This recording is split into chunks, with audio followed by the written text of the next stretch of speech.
এক গ্রামের রাশেদ নামের ছেলে থাকত। সে সাধারণ ছিল, পড়াশোনায় ভালো নয়, আর সুযোগও কম।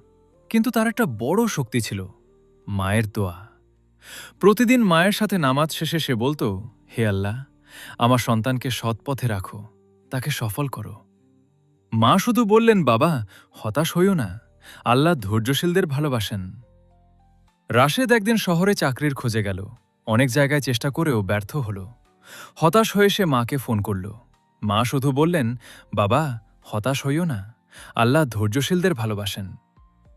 নতুন করে চেষ্টা করতে গিয়ে এক বড় কোম্পানি তার কাছে সুযোগ পাঠালো। ইন্টারভিউ খুব ভালো হলো, আর সে চাকরিটা পেল। প্রথম বেতন হাতে নিয়ে সে গ্রামের বাড়িতে গেল।